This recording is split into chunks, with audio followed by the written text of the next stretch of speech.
¿Y ahora qué pasó? Ah, están grabando. Ok. Ya, bueno, a ver, la misión Cumberland es una misión económica que llega en la época de la guía. ¿Ok?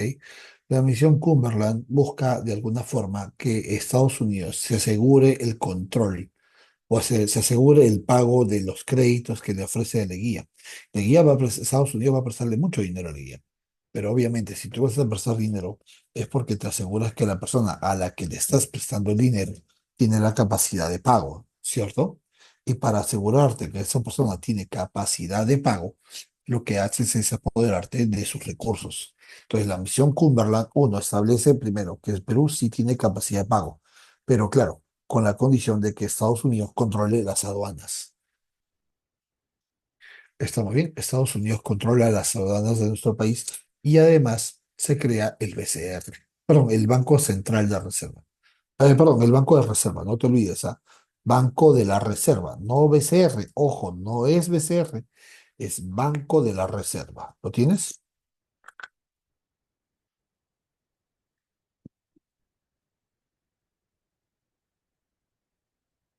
Por la misión Cumberland, Kiara, de eso hemos estado hablando ahorita. Misión Cumberland, ¿sí? Ok. Perfecto. Luego, en el aspecto internacional se crea el Tratado de Salomón Lozano con Colombia, ¿no? Por el cual le cedemos el trapecio amazónico, el Tratado de Lima con Chile, el Tratado de Perú y se puso el crack de Wall Street. Ya está.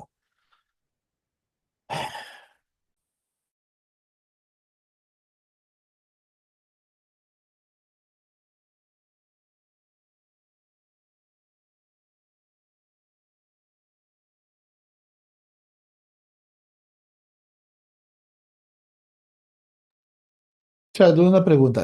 Mencióname una causa del crack.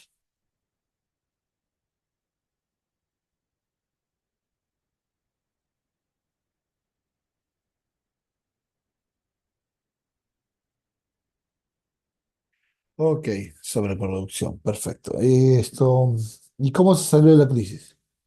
¿Qué medidas se aplicaron?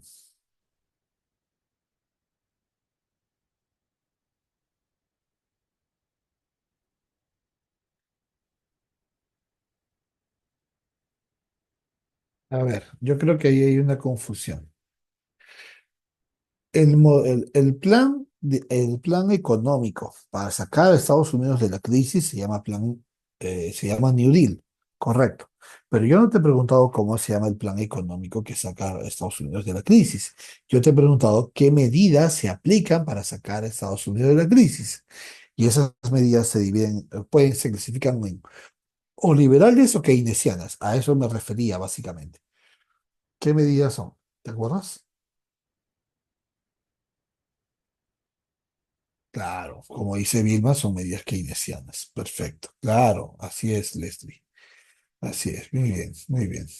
Ya, perfecto.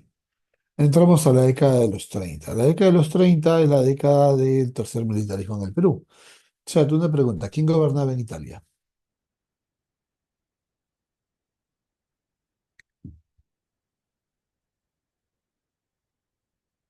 No lo dudes, Cristian, no lo dudes. Mussolini, exacto.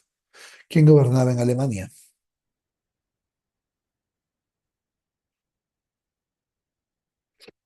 Y en España, ¿quién llega al poder?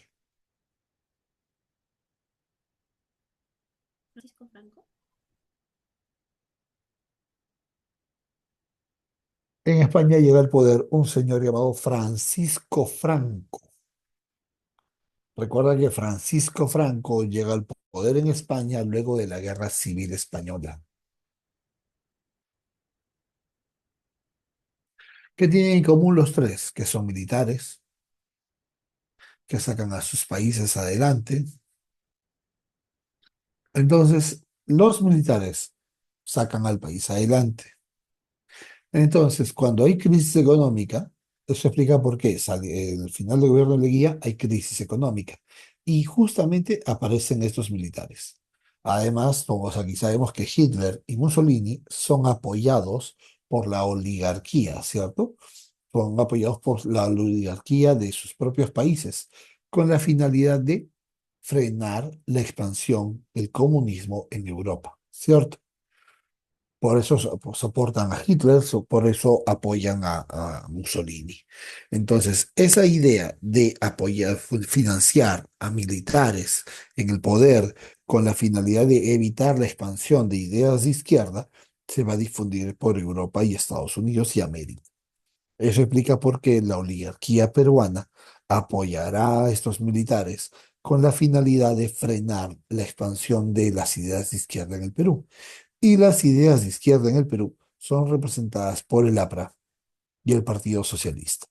Entonces, el tercer militarismo surge por la necesidad de frenar la expansión del APRA en el Perú.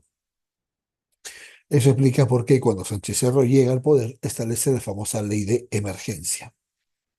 Vamos bien, establece la ley de emergencia, que declara ilegal al partido aprista, provocando la rebelión aprista en Trujillo y Cajamarca.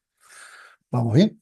Se produce lo que se conoce como la matanza de apristas en Chanchán, la masacre de Chanchán, y se firma o se promulga la Constitución del año 33. Esta Constitución contiene una serie de mejoras. Primero, que se amplía el periodo presidencial a 6 años, eliminando las vicepresidencias. Chat, una pregunta. ¿Y si se eliminan las vicepresidencias, quién tiene todo el poder? Exacto, el presidente. Por eso se dice que esta es una constitución presidencialista, una constitución cesarista, también le dicen así algunos, ya, por si acaso. También se le dice así, ¿listo? Cesarista.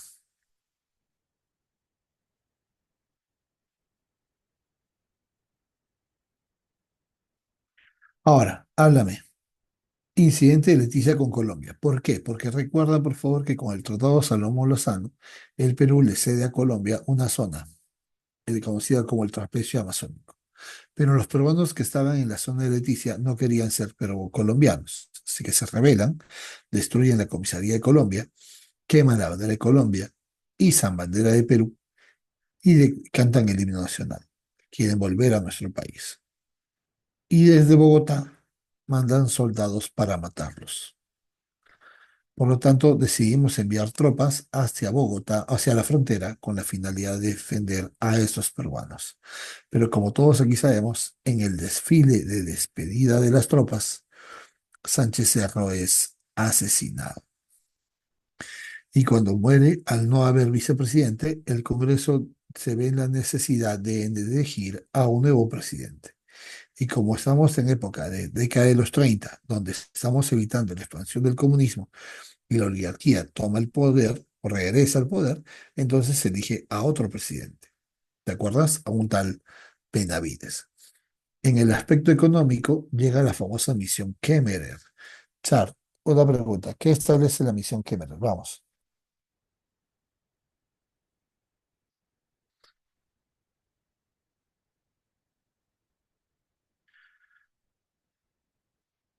La misión Kemmerer establece, claro, así es, reforma, así es.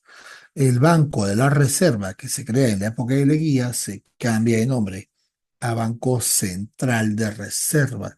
Y como dice muy bien Torres, se llega al Perú con la finalidad de mantener la estabilidad monetaria, ¿no? Hasta aquí. ¿Vamos bien?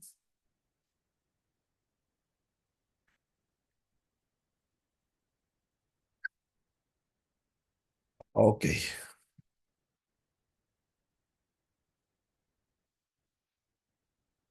Ahí lo tienes, ¿no? Se reorganiza el PCR, se establece la famosa ley de bancos, se crea la SBS, que es la Superintendencia de Banca y Seguros. ¿Vamos bien? Y hablamos ya de Benavides. Con Benavides, ahí ustedes lo pueden ver, se produce fue un gobierno de apaciguamiento, ¿no? Gobierno de paz y concordia. La idea es justamente evitar más problemas con el APRA. Se promulga la famosa ley de amnistía, en donde se establece o se busca establecer vínculos con el APRA, poner fin a las protestas, ¿no? Pacificar el país.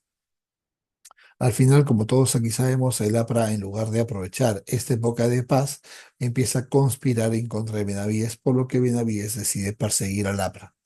Por eso aquí lo dicen, se da la gran persecución aprista. Y en el año 36 se anulan las elecciones porque el candidato que gana las elecciones, de apellido Eguiguren, llega al poder apoyado justamente por el APRA. Por lo tanto, se anulan las elecciones y el Congreso amplía el periodo de Benavides 3 años más para que cumplan los 6 años que establece la Constitución. Por eso que durante su gobierno se inicia la Segunda Guerra Mundial. Ya, chat, una pregunta.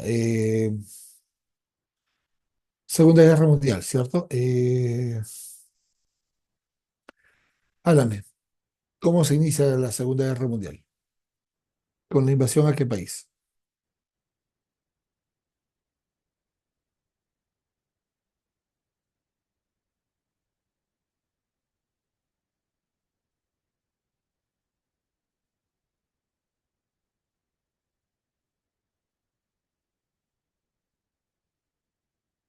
Polonia. ¿Y cómo se llama la operación?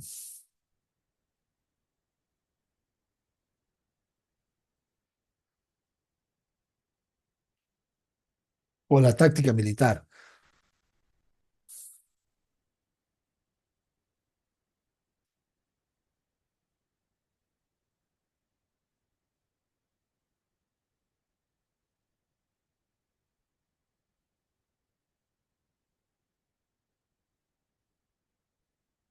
Claro, guerra relámpago, así es.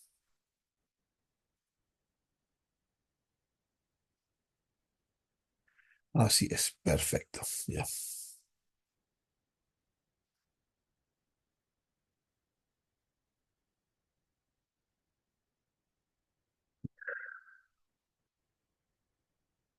Ya, muy bien, listo. Siguiente. Se realizan una serie de obras públicas como la carretera panamericana, la carretera central, perfecto. Y se construyen obras dedicadas básicamente a conseguir el apoyo popular, porque date cuenta, estas obras, Hospital Obrero, Seguro Obrero, Barrios Obreros, están beneficiando evidentemente a los obreros. Pero ¿cuál es el objetivo de esto? Que sea, como es el gobierno el que está haciendo estas obras, se entiende que esto buscaría que los obreros se pongan del lado del gobierno o no. ¿Y qué pasaría si alguien quiere atacar al gobierno? Estos obreros, ¿a quién defenderían? Al Estado. Exacto. Por eso se hace. Por eso se hace así, buscando que los obreros ya no se pongan del lado de los partidos de izquierda. Dejen de apoyar al APRA, dejen de pertenecer al Partido Socialista y se busque una alianza entre obreros y estados.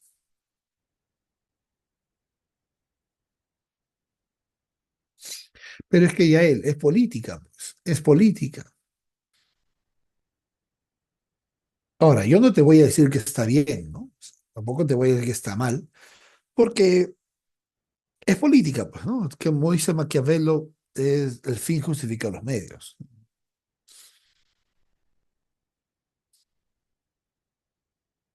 Es válido, pero no es ético. Es válido. Ahora, recuerden que estamos desarrollando ya la Segunda Guerra Mundial. En la Segunda Guerra Mundial, ayúdame por favor, ¿quién es el malo, entre comillas? ¿Ah?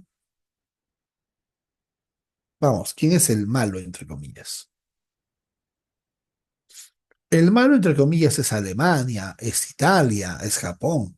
Entonces, como son los malos, ¿no? Entre comillas. Entonces, como ellos son militares, son fascistas, son autoritarios, reprimen a la población, entonces como ellos son los malos, ¿qué deberíamos hacer los demás países? ¿Seguir reprimiendo a la oposición?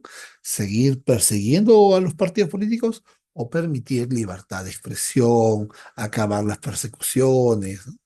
Volver a la democracia? Por eso es que Benavides se ve obligado a convocar elecciones, porque ya estamos entrando a una etapa en donde los buenos son los que defienden la libertad, la democracia, los derechos de las personas. Entonces Benavides se decide a convocar elecciones y por eso es que a esta etapa le vamos a llamar primavera democrática.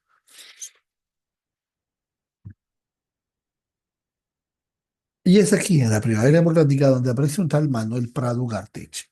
Este señor, Manuel Prado Garteche, dirige el famoso censo del año 40. Es importante, claro, porque es el primer censo del siglo XX.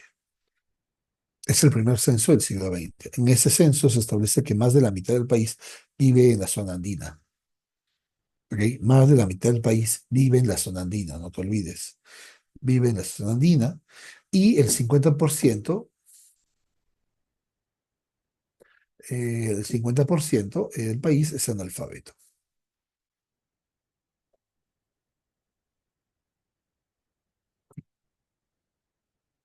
Ahora, aprovechando la virtualidad, vamos a aprovechar la virtualidad. ¿Qué te parece?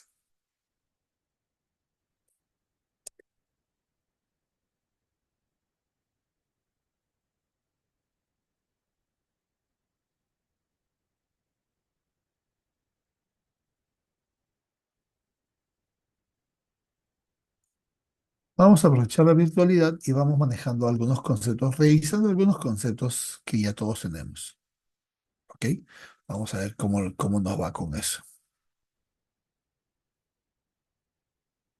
¿Ya? A ver qué les parece esto.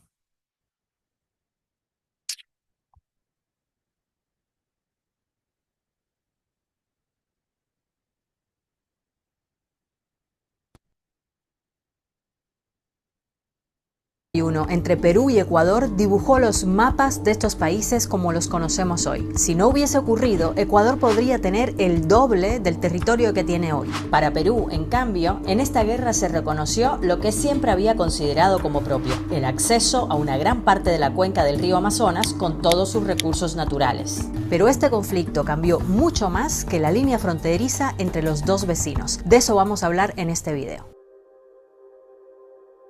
Empecemos por marcar el 5 de julio de 1941 en el calendario, hace 80 años. Ese día, ambos países se culparon mutuamente de haber iniciado una avanzada de posiciones en la zona amazónica que desde hacía más de un siglo los dos reclamaban como propia. Pero para entender estos reclamos toca ir más atrás en el tiempo, porque se podría decir que el origen de esta disputa viene casi de nacimiento. Cuando en 1810 estallaron en América los movimientos de independencia del colonialismo español y se fueron liberando territorios, fue difícil delimitar fronteras. Incluso antes, la corona española había hecho muy poco por establecer límites precisos, sobre todo en zonas remotas como la Amazonía, que para los colonizadores eran casi inaccesibles. Y a esto se sumaron las disputas que generaron las propias guerras de independencia. El principio general que aplicaron los países nacientes fue el de mantener los límites de los viejos territorios coloniales de los cuales emergieron. Bajo este principio, Perú estableció sus bordes en lo que era el Virreinato de Perú bajo el dominio español, en un proceso que generó enfrentamientos con sus vecinos. Pero Ecuador, en cambio, fue parte de la Gran Colombia junto a los países que conocemos hoy como Colombia, Panamá y Venezuela. Aquella república fundada por Simón Bolívar duró poco más de una década y también tuvo problemas para establecer límites con sus nuevos vecinos independientes. Y en 1830, la Gran Colombia y Perú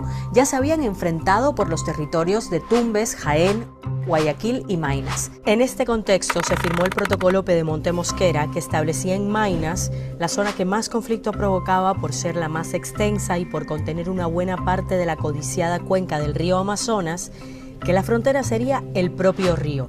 Así, un lado quedaba en manos de la Gran Colombia, que incluía lo que luego sería Ecuador, y el otro en manos de Perú.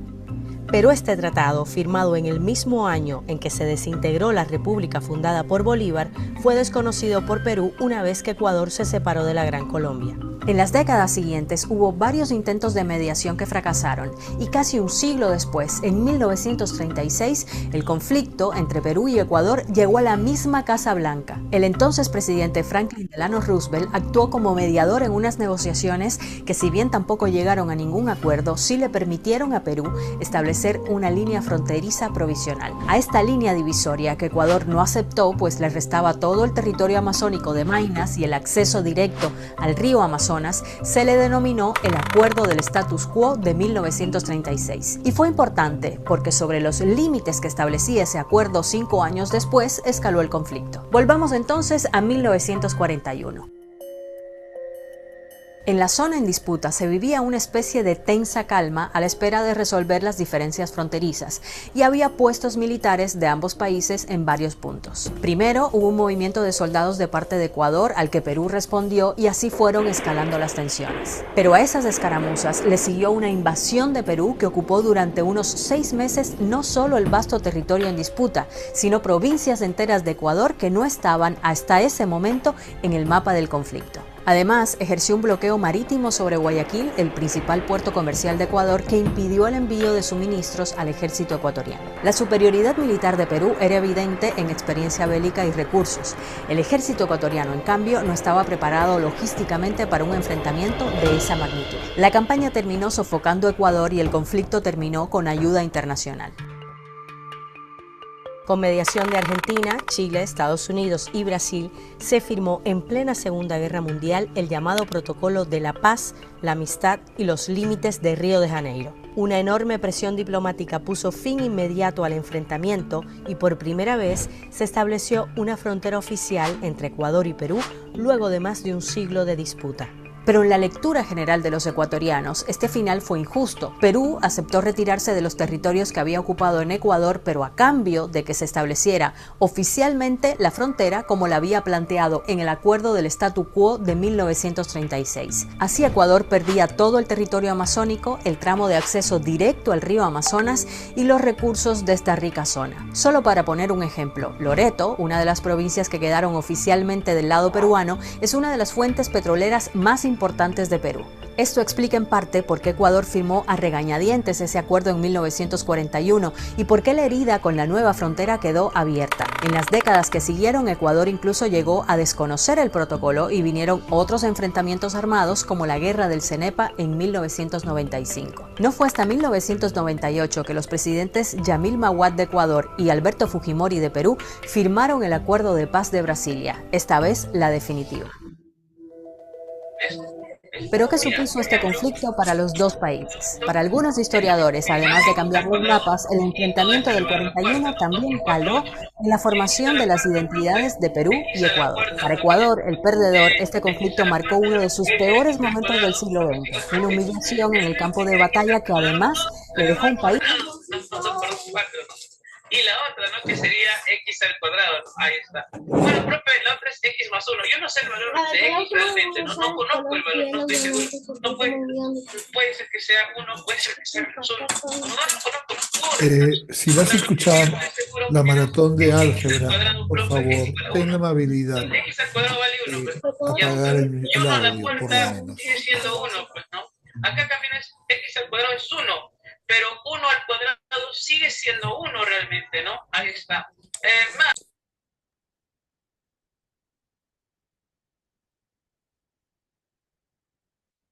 Tengan la amabilidad de, si van a escuchar dos cosas al mismo tiempo, por favor, háganlo en silencio. Incomodan al resto y en verdad a mí también. O sea, yo no voy a perder mi domingo para que otras personas, ustedes, se pongan a ver otras cosas. En verdad no tengo por qué perder mi domingo con ustedes de esa forma.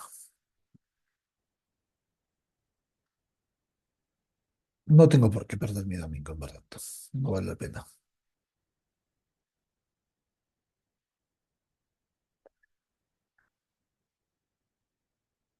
Termina la guerra, se firma el protocolo de Río de Janeiro. Termina el protocolo de Río de Janeiro con la victoria peruana, como lo estaban viendo en el video, y se desarrollan una serie de cosas importantes. Eh,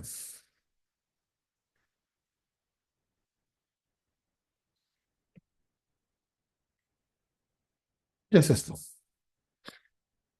¿Qué era eso? ¿Qué es ISI? Vamos, ¿qué es ISI? ¿Qué es? Háblame, ¿qué es ISI? Todos, alguien que no sepa qué es ISI. Ok, ISI significa industrialización por sustitución de importaciones. Industrialización por sustitución de importaciones. ¿Alguien que no entienda lo que estoy diciendo? Ok, ok. Ah, el ejemplo que siempre pongo ya. Voy a importar automóviles, ¿ok? Voy a importar automóviles, ¿correcto? Voy a importar automóviles, pero no importo repuestos, ¿correcto? Voy a importar automóviles, pero no importo repuestos. ¿Qué pasa cuando el auto se malogra?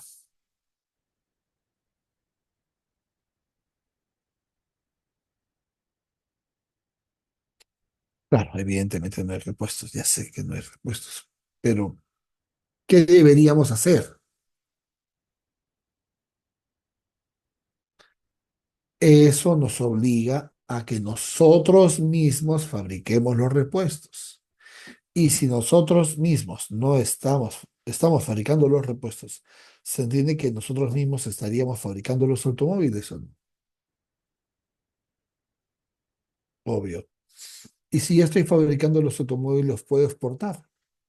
Entonces estoy creando una industria en el país en base a la sustitución de importaciones. Ese es el modelo Easy. ¿Lo tienes? Ese es el modelo Easy. Ahora sí, ¿ya lo tienen todos? Sí, ya, listo. Ok, acá se desarrolla la Segunda Guerra Mundial y un aumento de exportaciones debido a la Segunda Guerra Mundial, ¿correcto? Eh, en el año 45 se convocan elecciones y gana la presidencia eh, José Luis Bustamante y Rivero. Este señor llega al poder apoyado por el APRA. Apoyado por el APRA. ¿Vamos bien? Apoyado por el APRA. Y una de las cosas importantes de Bustamante es esto, que se establece la ley del llanaconaje. Háblame, chat, ¿qué cosa es llanaconaje? Ley del llanaconaje. Alguien que no sepa de lo que estoy diciendo.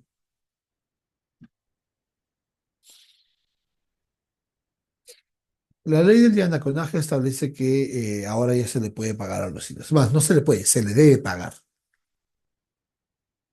Se le debe pagar a los hilos. Angie, obrero de la hacienda, no, para el campesino en todo caso, ¿no? Para el campesino. No hay, no es salario mínimo, ojo, no es salario mínimo, ya se le debe pagar por las obras que realiza. Tampoco es que se le da salario mínimo, todavía no se había creado el salario mínimo, ¿ya? Todavía no. Luego se establece el Decreto Supremo de las 200 millas, que establece justamente o trata de defender, ¿no? La soberanía. Leslie, no hay esclavitud. Leslie, la esclavitud, uno, esa es hacia los negros, pero la esclavitud la elimina Castilla, Leslie, ¿cierto? En el siglo XIX, ¿verdad, Leslie? Ya estamos en el siglo XX. No es esclavo. Recuerda, Leslie, el yanaconaje. Leslie, ¿sabes lo que es yanaconaje? ¿Recuerdas qué cosa es? No, Claudio, no, no. Claudio, la esclavitud la elimina Castilla, Claudio. Leslie, ¿entiendes lo que es el yanaconaje o deseas que lo explique mejor? Ok, Leslie, escúchame. Una hectárea, Leslie, una hectárea es una cancha de fútbol. ¿Estamos bien, Leslie? Una hectárea es una cancha de fútbol. Hay haciendas en el Perú que tienen 50.000, 10.000, 200.000 hectáreas. O sea, 200.000 canchas de fútbol. ¿Vamos bien? Entonces, como yo soy el dueño de todo esto, 200.000 hectáreas, yo voy a contratar campesinos para que me mis haciendas, mis tierras, pero a los indios les voy a entregar una hectárea, media hectárea, para que este campesino viva con su familia y sus hijos. ¿Hasta ahí me sigues? En esa hectárea que yo le he entregado, esa hectárea él la puede trabajar para la alimentación de su familia. ¿Correcto? Joseph, todavía no estoy hablando de eso, Joseph. Estoy explicando lo que es yanaconaje. Por favor, no se adelante. Estoy explicando lo que es yanaconaje. No te adelantes, por favor. Ahora, hasta aquí. ¿Estamos bien, Leslie? Ya, ahora, de los 30 días del mes, 18 deben trabajar para mí, gratis. Deben trabajar gratis para mí. Y los otros 12 días, este campesino puede trabajar sus tierras para que su familia y sus hijos se alimenten. Hasta ahora, hasta ahí se entiende ahora, Leslie. Ya. Eso es Yanaconaje.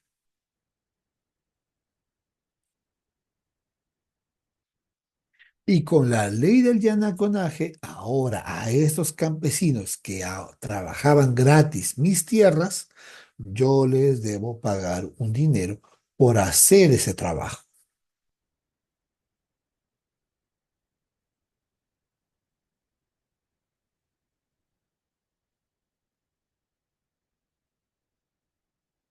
No se le regala el terreno, ojo, a Ayrton. No se le regala el terreno. Ayrton, escúchame. ¿Entiendes lo que es? A ver, más fácil. Ayrton, escúchame. Imagina, ya, tú alquilas un departamento. ¿Estamos bien, Ayrton? Tú alquilas un departamento. Ya. Ese departamento lo puedes usar,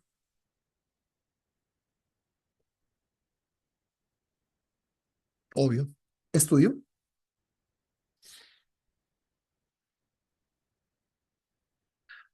Entonces, tú tienes un derecho sobre el terreno. Tú puedes usarlo. Usa el departamento. Tienes derecho de uso, pero no es tuyo. No tienes derecho de propiedad. Existe el derecho de uso, claro. Los indios están usando el terreno, tienen ese derecho, porque yo se los estoy dando y ahora hay que pagarles.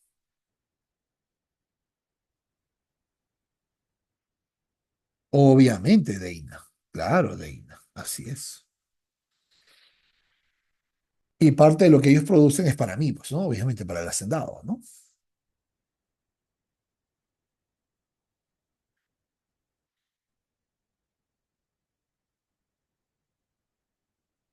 Listo, listo.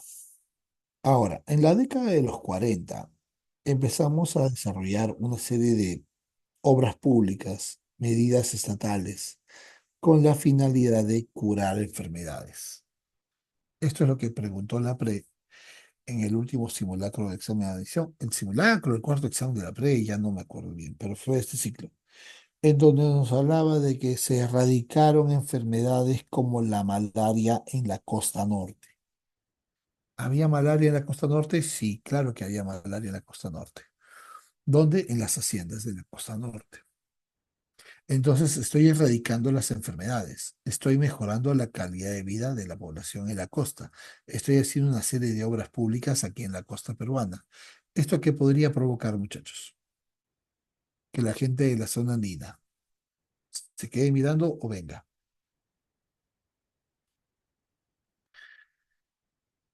Entonces se inicia el proceso de migración. Se inicia el proceso de migración andina hacia la costa peruana. Pero este proceso de migración de la costa a la sierra en la época de Bustamante es una migración ordenada, ojo, ordenada. Dos, se van a establecer en la costa y en las zonas ubicadas dentro de la ciudad de Lima. Estás escuchándome, ¿no? Se van a ubicar en las zonas dentro de la ciudad de Lima, no en las afueras, a las afueras. No, dentro de la ciudad de Lima.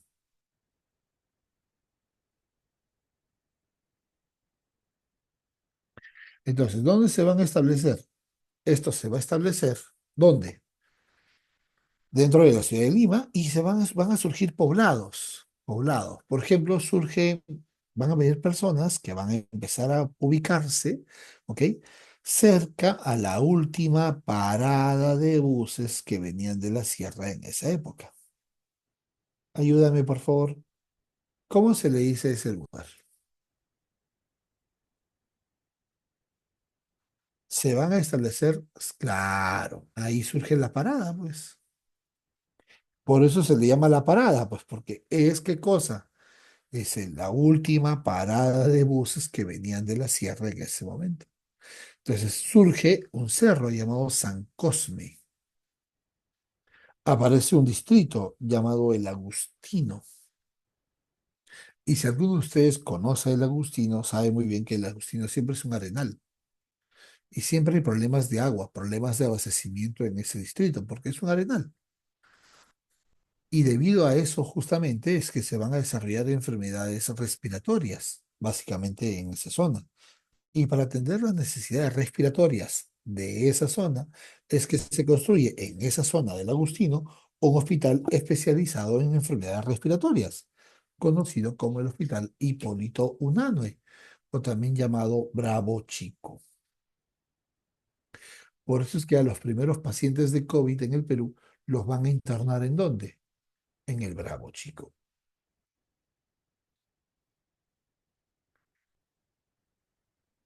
Ahora, evidentemente, Bustamante es apoyado por el APRA. El APRA, el APRA lo apoya con una condición, de controlar o de tener mayoría en el Congreso.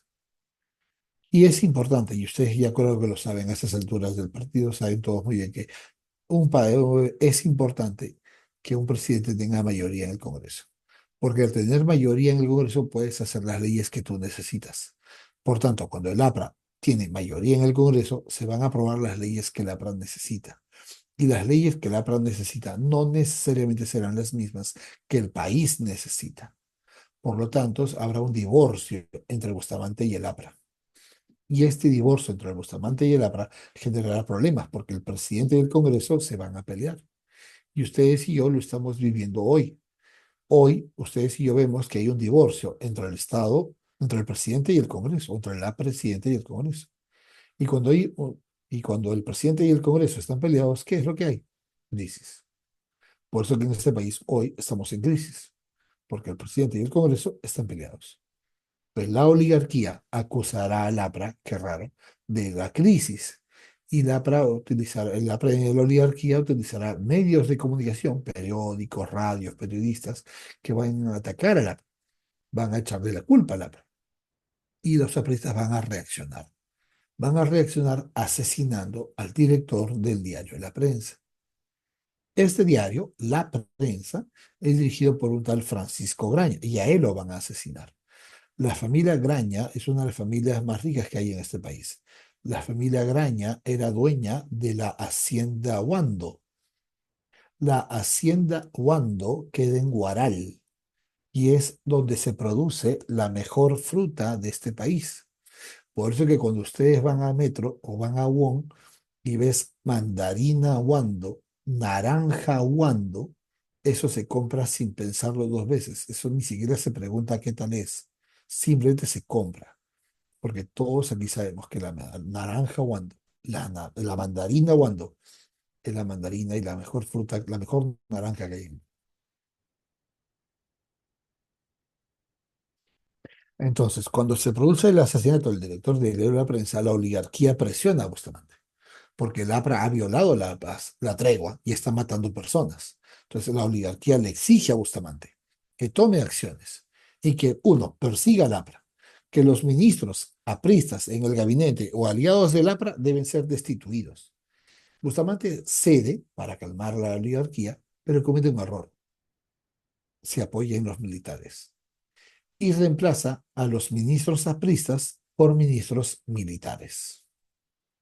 Y todos aquí sabemos que los militares, hasta ese momento, apoyaban a la oligarquía. Entonces se va a producir una especie de carrera, por así decirlo, entre el APRA y la oligarquía por ver quién derroca primero a Bustamante. De ahí que el 3 de octubre del año 48 se produzca un motín de marineros en la zona del Callao para derrocar a Bustamante, promovida por el APRA. Y a fines de ese mes, el 27, Odría está dando el golpe. Y cuando Odría da el golpe, ¿quién nos apoya a Odría? ¿Quién es? La oligarquía, pues. Entonces entramos a lo que se llama el ochenio de Odría. Y lo primero que hace Odría es establecer la ley de seguridad interior, persiguiendo al APRA. Otra vez más, el APRA es ilegal. ¿Vamos bien? Y se crea el CAEM. Alguien que no sepa lo que es el CAEM, o mejor dicho, alguien que no sepa cuál es la importancia del CAEM. Ok.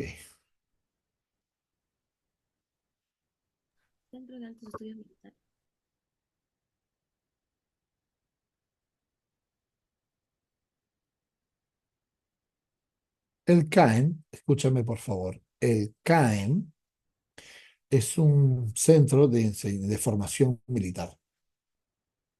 La idea es que los militares, cuando ocupen altos cargos, o sea, comandante, coronel, general y superior a general, deben de llevar cursos de especialización en el CAEM. Pero cuando estos militares van al CAEM, se dan cuenta de que hay dos grandes problemas en el país. Antes, los campesinos protestaban, o sea, siempre han habido protestas en el país, pero antes la solución a las protestas era muy sencillas. Se le mete golpe, se le mete bala y se acababa el problema. O sea, ponías fin a la protesta. Pero hay un problema. Estás acabando con la protesta, no estás acabando con la causa de la protesta. ¿Se entiende la idea? Entonces, los militares se dan cuenta que, ¿qué es mejor? ¿Poner fin a la protesta o acabar con las causas de la protesta? Evidentemente, lo segundo.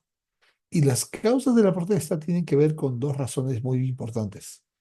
Uno, la dominación que hay en el Perú por parte de la oligarquía, porque la oligarquía domina todo. Y dos, la gran dependencia que tenemos hacia Estados Unidos. Entonces, si no queremos que haya protestas en el país, si no queremos que haya revueltas, si queremos pacificar el país, debemos, uno, acabar con la oligarquía y dejar de depender de Estados Unidos. Hasta ahí, ¿se entiende? Eso explica por qué cuando los militares estudian en el CAEM, quienes los van a educar no son militares, van a contratar historiadores, sociólogos, ¿ok? Economistas, filósofos, y estas personas les van a mostrar a los militares el otro lado de la realidad. Y es aquí donde ellos van a empezar a girar. Los militares deciden dejar de apoyar a la oligarquía, o sea, rompen con la oligarquía y giran hacia la izquierda, poniéndose del lado de los campesinos, de los oprimidos. Hasta aquí, ¿me entiendes?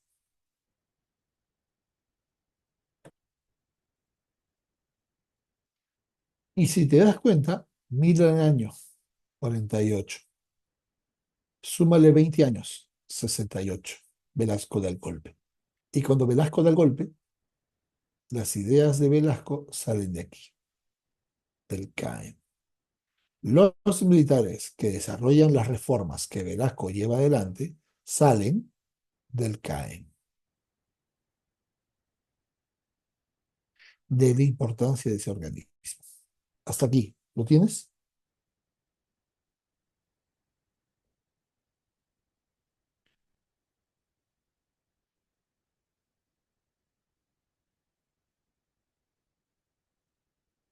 Bien.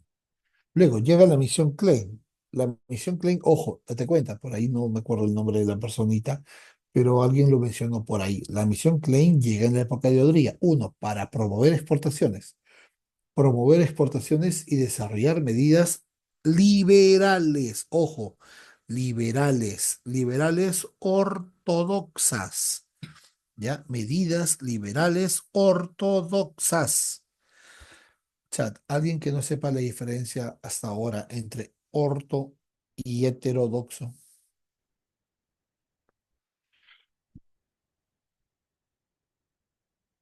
Ok, ok, escúchame por favor. Las medidas ortodoxas son aquellas medidas que benefician al Estado. ¿Lo tienes? Las medidas ortodoxas benefician al Estado. Y las medidas heterodoxas benefician al pueblo. Hasta ahí, ¿lo tienes?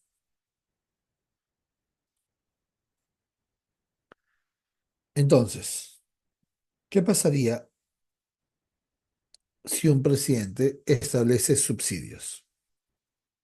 Si un presidente establece subsidios en el país, ¿qué medidas se está aplicando?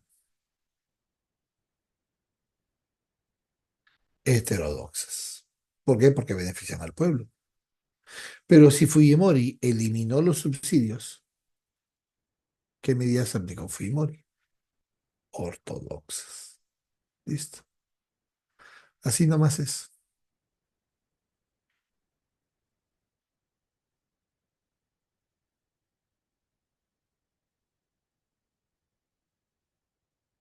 ¿Lo tienes? Lo tienes, ya está. Llega la misión Klein. Ojo, llega la misión Klein, medidas ortodoxas. Se establece la ley de minería, se promueve la inversión extranjera en minería. Aparece la Southern, se inicia la explotación de Marcona, de Coajone, de Toquepala. ¿Ok? Y además, es muy interesante, es que se produce un alza de exportaciones debido a la guerra de Corea. Esta alza de exportaciones, llegada de inversión extranjera y medidas ortodoxas harán que el Estado tenga una gran cantidad de divisas, una gran cantidad de recursos. Y es gracias a esta gran cantidad de recursos y divisas que el Estado empieza a realizar una serie de obras públicas. Una serie de obras públicas. Chat, mencióname, ¿qué obras públicas hace Odría?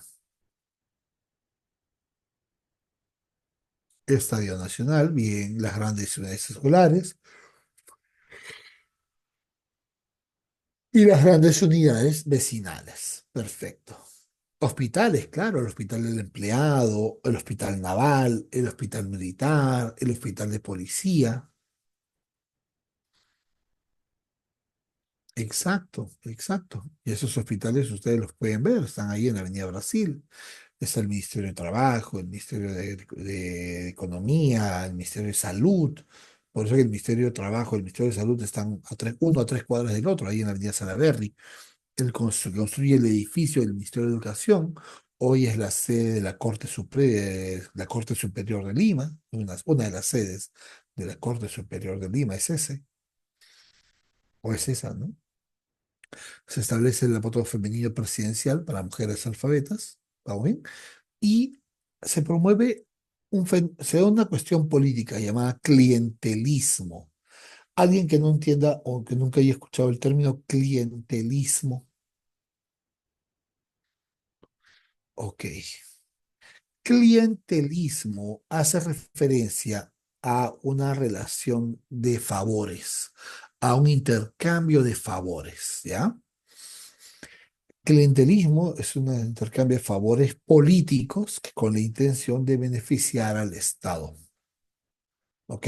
El Estado se beneficia a través de la realización de una serie de favores. Y como sé que no me entiendes, te explico la idea.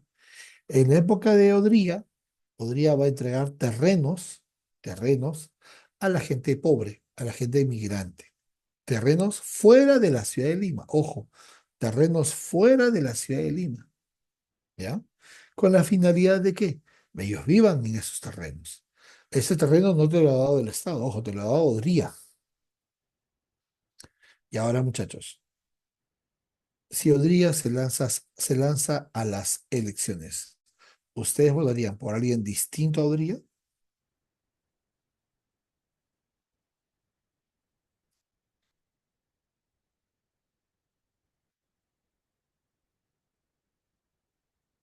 Piensa. Odría te ha dado el terreno para que vivas tú. ¿Tú votarías por alguien distinto a Odría? No. Entonces, ¿Odría se está beneficiando? Sí. ¿Por qué? Porque estás votando por él, a cambio de que te entregue terrenos. Eso es clientelismo.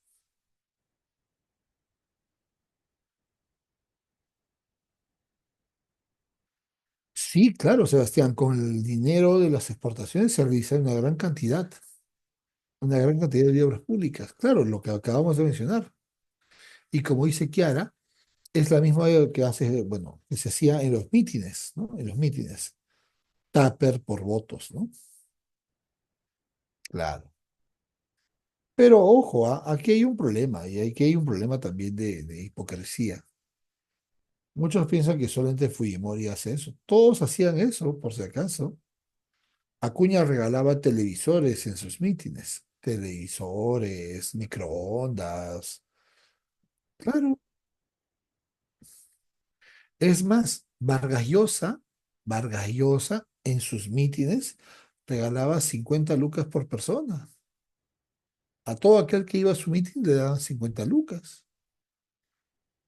Claro, yo me acuerdo, yo tenía, pues, ¿cuánto? Yo estaba en el colegio, estaba en secundaria, te daban un polo, una vincha y 50 lucas, pues. Yo, chibolo de 14 años, 15 años, me juntaba con mis amigos, nos íbamos, oye, de Vargas Llosa era la opción, todos estábamos a favor de Vargas Llosa, daba un mitin en Barranco, yo estudiaba en Barranco, mis amigos son de Barranco, vamos, pues, ya pues me pongo mi polo, mi vincha, total, yo apoyaba un feo, me dan 50 lucas. Un chibolo de 14 años, 50 lucas de esa época es como 150 lucas de ahora. Ya ves, ya ves, brother, o sea, con dos mítines, que yo me vaya a dos mítines, tengo 300 lucas para un chibolo de 14 años que no tiene nada que hacer en su vida. ¿Sí o no? Que- Claro, pues, obviamente, lógico, no. Chibolo de 14 años, pero ¿por qué no? Entonces, por eso te digo, aquí hay una cuestión de hipocresía. Decir que, sí, Fujimori compra votos. Brother, todos compraban votos. Todos compraban votos. Ahora sí es ilegal. Por fin se ha legalizado. O sea, mejor dicho, se ha prohibido, ¿no? Es ilegal hacer eso. Pero el problema es que todo el mundo le echa la culpa a Fujimori, pues, ¿no? Y hay que ser sinceros, o sea, todos hacían eso, pues, ¿no? No solo Fujimori. Así que tampoco hay que ser hipócritas, pues, ¿no?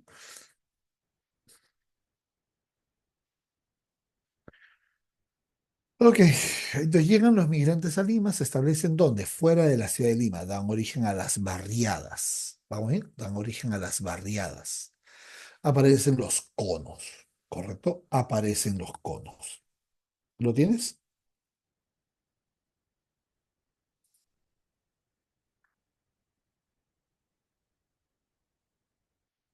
Aparecen los conos. Muy bien. Y el migrante se va a adaptar. El migrante no se aísla como en otros lugares. Aquí el migrante fusiona, adapta y se fusiona para que su hijo no sea rechazado en Lima por su aspecto. Su aspecto es migrante, vive en una zona pobre, habla mal castellano. Entonces, para que su hijo no sea discriminado, a los hijos les van a poner nombres por los cuales puedan ser más fácilmente aceptados aquí en la ciudad de Lima.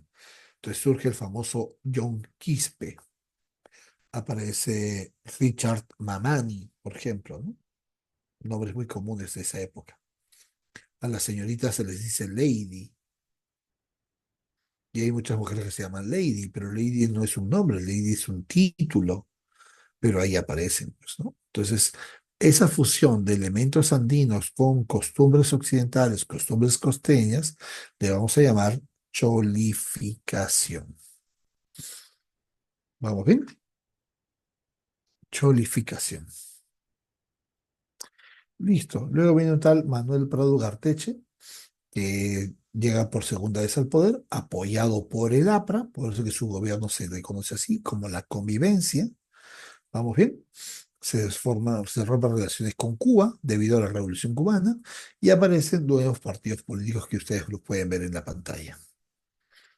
Además, en el aspecto económico se da un boom, y esto es muy importante, el boom pesquero, gracias a un empresario llamado Luis Banquero Rossi. Se promueve el desarrollo de Chimbote y se da la ley de promoción industrial en base a la ICI. ¿Te acuerdas? Ya hemos hablado de lo que es la ICI, ¿cierto?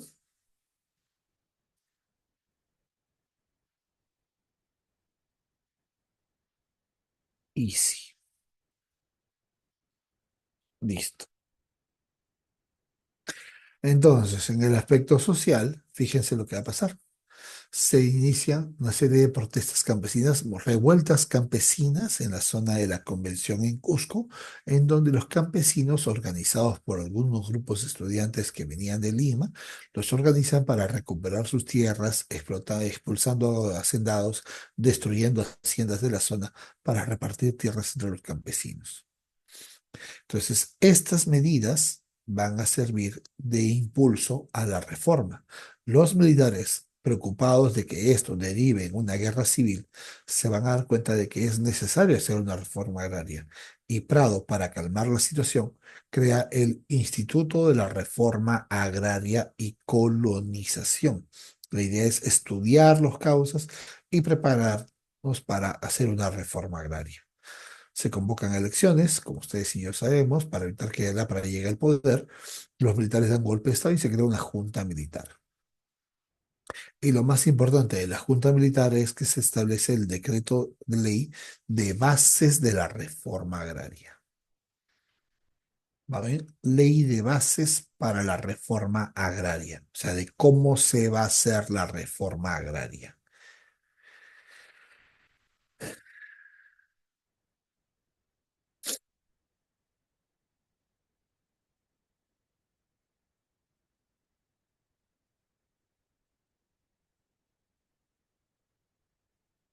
Estoy mandando por segunda vez el PDF para aquellos que recién se han conectado o que no lo pudieron descargar en su momento. Espero que por favor lo puedan descargar libremente. No haya problemas para que lo puedan descargar. En la época de Belaúnde se forma una alianza entre Lápara y Odría. Esta es la famosa, algunos le llaman superconvivencia, otros le llaman la coalición APRA 1. Esta alianza del APRA y Odría en el Congreso va a frenar todas las buenas cosas que Belaúnde haya pensado hacer en su vida. Las ideas o proyectos que Belaúnde haya desarrollado en su vida van a frenarse debido a esta alianza. Se van a convocar elecciones municipales. Por primera vez habrán elecciones municipales en Lima o en el país. Antes no había. El alcalde de Lima era nombrado por el presidente, por el gobierno. Aquí ya se establece esto y se elige como primer alcalde de Lima, elegido de manera, bueno, por el voto popular, a un tal Luis Bedoya Reyes. Y es este señor, Luis Bedoya Reyes, que construye una de las cosas más importantes que ha tenido Lima, la vía expresa.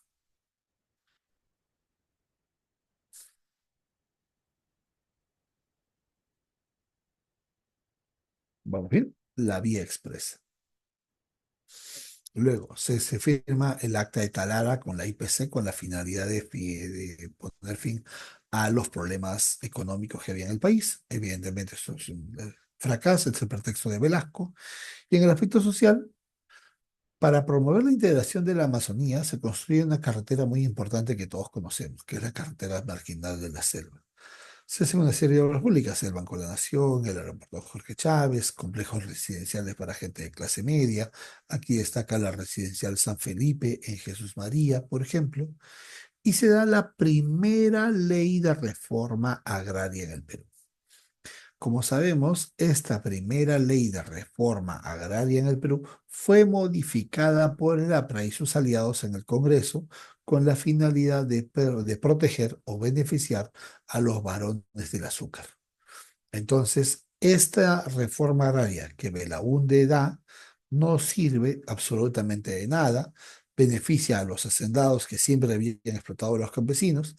Esto es considerado como una burla por parte de la población y esto generará protestas sociales al final del gobierno de Belaúnde.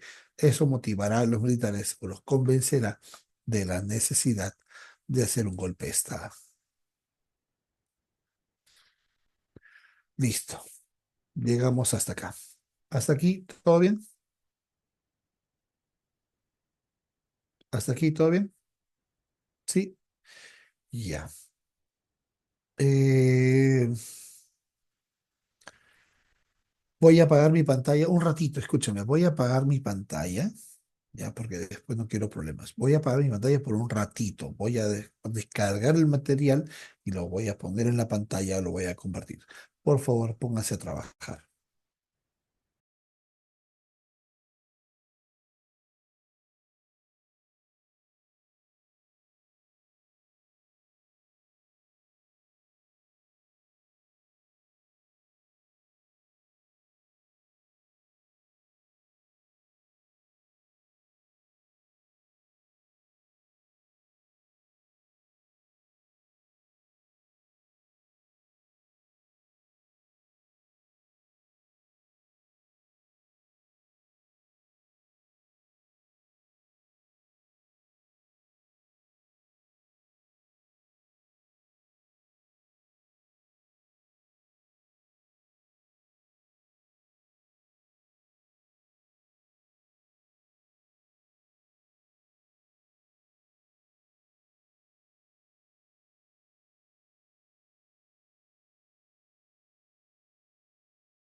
Sí, sí, Rodrigo, creo que no me escuchaste. Una vez más les dije. Sí, sí, Rodrigo, creo que no me escuchaste. Una vez más yo les dije que iba a apagarme el micro, que iba a compartir simplemente la pantalla para darles a ustedes tiempo a que resuelvan el material y ya luego nos juntamos para resolverlo. Por eso es que no estaba hablando. Eso les dije justamente a todos ustedes.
A ver, vamos por acá.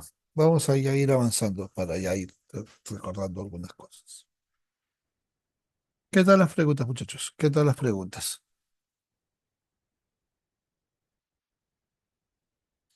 A ver, brutal, dice. Sí, Ángel, qué bueno, me alegra mucho. ¿Por qué, Mijael? ¿Muy difíciles o te estoy haciendo pensar mucho?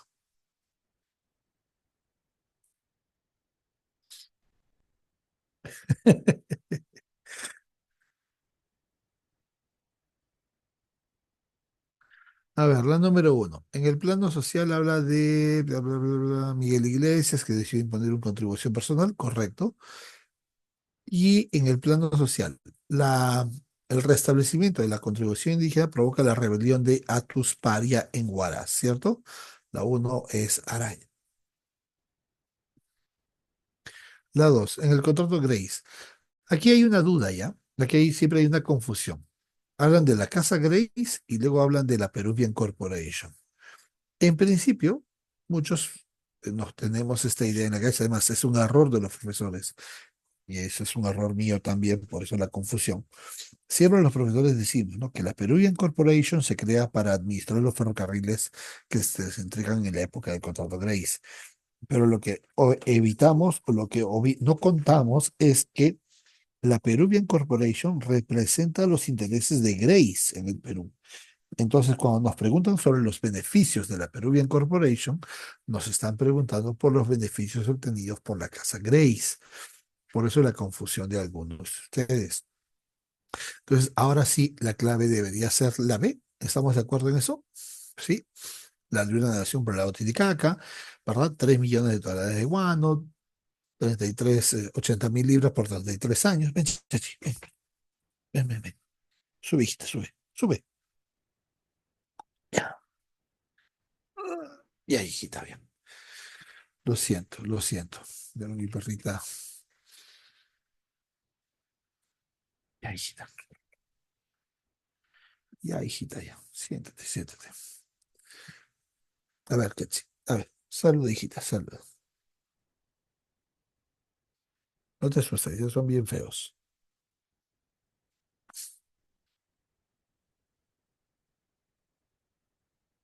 Entonces, la 3, el segundo viernes de Pirola,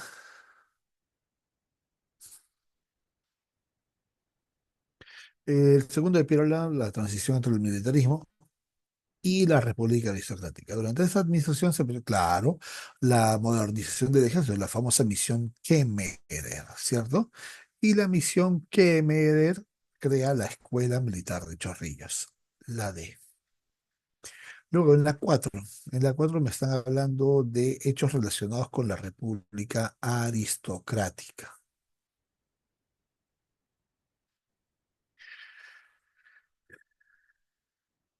A ver. Y me piden que ordene cronológicamente, que ordene cronológicamente. ¿Estamos bien?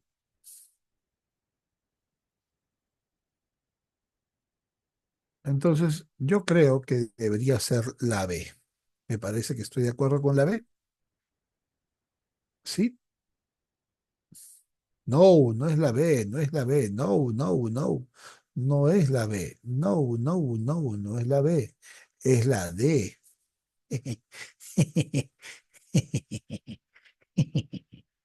Ahora sí, 4D. Muy bien. Claro, Guadalupe. ¿Por qué? Porque nosotros rompemos relaciones con el Imperio Alemán luego del estallido de la Primera Guerra Mundial, ¿sí o no? ¿Sí? La formación del primer gremio obrero es el gremio de panaderos, ¿sí o no? Panaderos de la compañía La Estrella. ¿Vamos bien? Panaderos de la compañía La Estrella. No te preocupes. La 5 habla de lo incendio de Leguía. A ver, la uno. A ver, verdadero. La segunda es verdadera. La tercera es verdadera, pero no pertenece al oncenio de Leguía, pertenece al primer gobierno de Leguía. ¿Vamos bien? Y la última es verdadero. 5, araña. Yo creo que ahí sí estamos todos de acuerdo en que la 5 es araña. A ver, características del tercer militarismo. ¿Se aplican medidas liberales? No, no necesariamente, pero a ver. ¿Influencia del fascismo? Yo creo que sí. 4. Crisis social por la toma de tierras, no, no hubo toma de tierras. Defensa de la oligarquía, claro, recuerda que habíamos hablado que los militares fueron financiados por la oligarquía para llegar al poder. Por tanto, la 6 es araña. En la 7 me están hablando de censos y me hablan del censo del 40. Recuerda que el censo del 40 que nos dice que la mayoría de la población vivía en el campo, era rural. Por eso que la clave de la 7 es la B. En la 8, tras la guerra del Pacífico se intentó recuperar la economía nacional, claro. La Casa Gray fue reemplazada por la Casa Dreyfus, no, esa es falsa. La Casa Gray sostuvo navegación, sí. Verdadero, verdadero, verdadero. ¿Cuál sería? ¿Araña? Araña, 8 araña. A ver, en el ámbito económico, una de las principales características de la República Oligárquica Aristocrática, la 9, ¿la B? Sí, económico. Muy bien. Y la 10 habla de Huancaneya Zángaro. Huancaneya Zángaro es Puno. En Puno se produce la rebelión de perdón, de Rumimaki, también llamado Teodomiro Gutiérrez Cueva, en Puno, la 10. En la 11 sobre el periodo de la República Aristocrática. A ver, ¿el comunalismo se llama? Sí, claro, la 1 es correcta. Las luchas laborales, sí, habían anarquistas. La 3 es falsa porque el partido civil no representa a la clase media, ¿cierto? Y la 4 es verdadera, pero no pertenece al aspecto de república aristocrática. Por eso que la clave debe ser solamente 1 y 2. Así es. Durante el gobierno desarrollados de la 30 al 68. Ordenamos cronológicamente. A ver, se entiende que lo último sería la ley de bases, ¿cierto? 4-2, 4-2, 4-2, 4-2. ¿Casa? Casa, perfecto.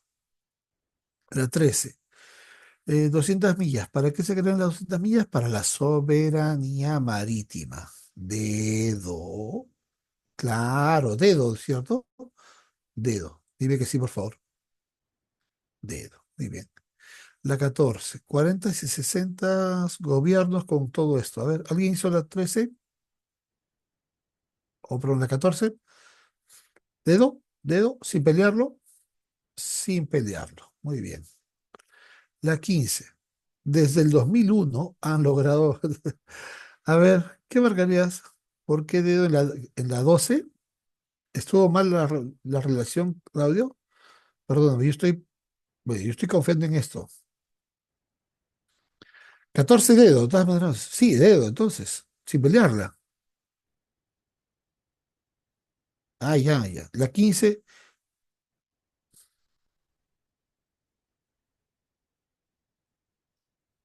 ok, claro, todos, ¿no? Muy bien. En los últimos 50 años, a ver, relacionamos, Morales Bermúdez va con la Constitución 79, 1A. Entonces ya salió. La clave es araña. 16 araña, ¿es correcto?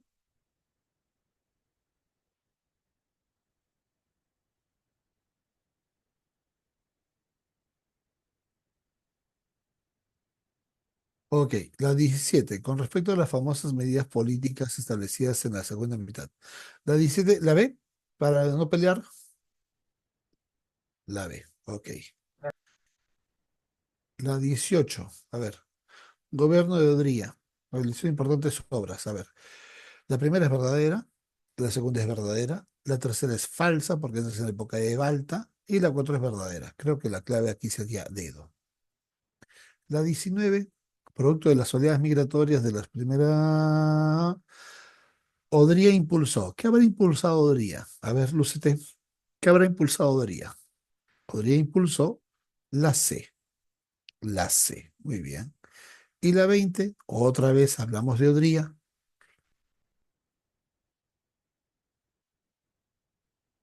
¿Enano? La 20 es enano. Ok. Un par de minutos y ya me voy, ¿ya? Un par de minutos, Andrés. Dame un par de minutos y ya terminamos. En relación con la GRFA, Gobierno Revolucionario de la Fuerza Armada. Eso significa GRFA, ¿ok? Gobierno Revolucionario de la Fuerza Armada, o sea, el gobierno de Velasco y Morales Bermúdez. Entonces, la uno es correcta, por si acaso, sí, la 1 es correcta. La 2 no es correcta, porque va en contra de la oligarquía. La 3 es correcta. Y la 4 también es correcta. Entonces, la clave debería ser casa,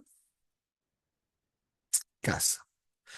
El primer gobierno de Alan García generó una grave crisis económica causada por, ¿qué hizo Alan García? Estableció subsidios y control de precios. Entonces, clave, dedo. 22 dedo. Y la 23, gobierno de Ochenio. A ver, la 2 es correcta, la 3 no es correcta, la 4 es correcta y, y nada más. Y nada más, ¿cierto? 23 dedos. Nada más, 23 dedos. Y en la 24,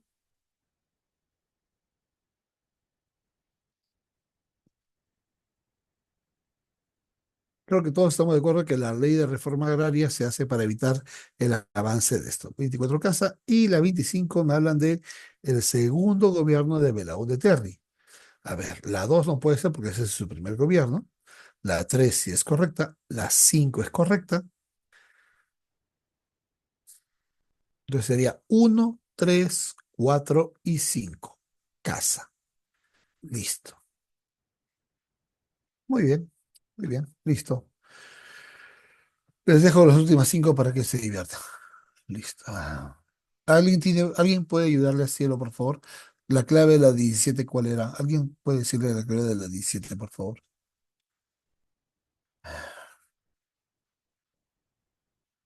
17 es burro y 15 burro. Listo. 17 burro, 15 burro. Ya, listo. Nos vemos. Buenas tardes a todos. Hasta luego. Chao, André. Gracias. Hasta luego.